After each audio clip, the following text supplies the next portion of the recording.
Hi, and welcome to Market Insights. Markets remain highly volatile with ongoing trade tensions. Now, in uncertain times like these, it's more important than ever for traders to stay informed and use solid risk management techniques. Now, this week, we've got quite a lot on the radar economic data-wise, from key rate decisions on the Federal Reserve and the Bank of England to Canada's unemployment data and corporate earnings reports. So let's dive in. And first up, all eyes are on the Federal Reserve's interest rate decision coming up on the 7th of May at 9 p.m. GMT plus 3. Now, markets are almost certain, over 90%, that the Fed will keep rates unchanged. But remember, it's not just about the decision. Jerome Powell's comments during the press conference at 9:30 p.m. could still cause some big market moves. Now, recently, tensions between President Trump and the Fed Chair Powell made headlines again.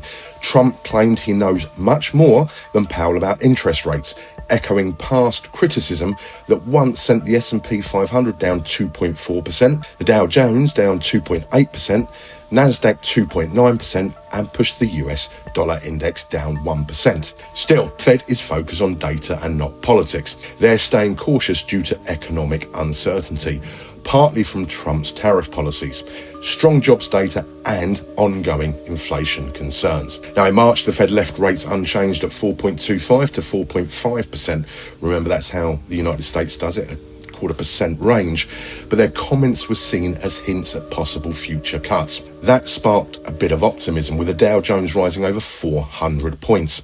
Meanwhile, Powell also said the Fed is ready to keep rates high if needed. So, will this week bring more optimism or more caution? Be prepared for some volatility.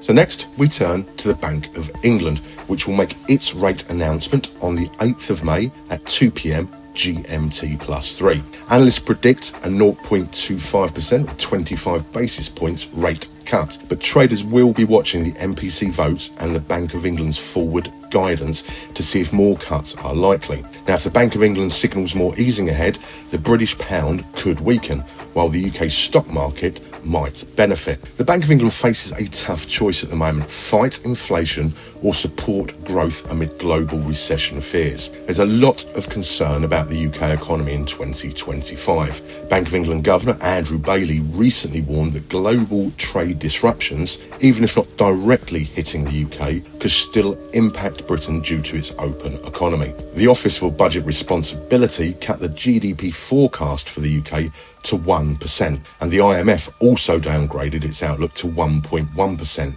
That's behind Canada and the US of A. Now, meanwhile, UK inflation is still above target at 2.6% in March, compared to the 2% goal.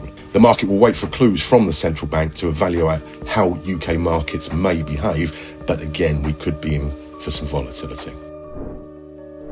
All right, time for Canada's turn. On Friday at 3:30 p.m. GMT plus 3, we'll get the unemployment rate from Canada for April.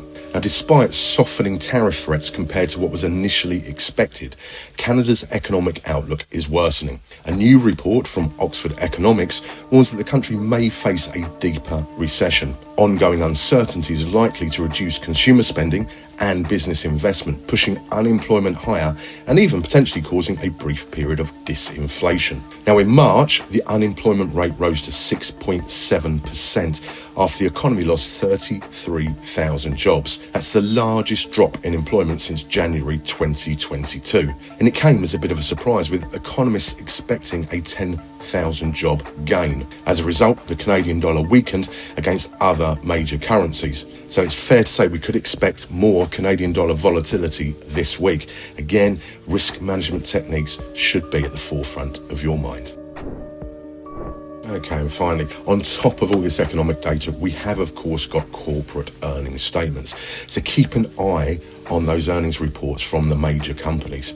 Stronger than expected results could lift stock prices, while disappointing earnings may trigger sharp declines. And we're not quite sure with some of these earning reports how much is being factored in now in terms of tariffs, etc. Now, with global tensions still rising, market reactions could be intense. Well, that's it for this week's Market Insights. We've got key rate decisions, unemployment data and earnings releases. Markets could be in for a wild ride. Follow our news and analysis section for real-time updates and use your risk management tools. Thanks for watching and good luck with your trading in the week ahead. Bye for now.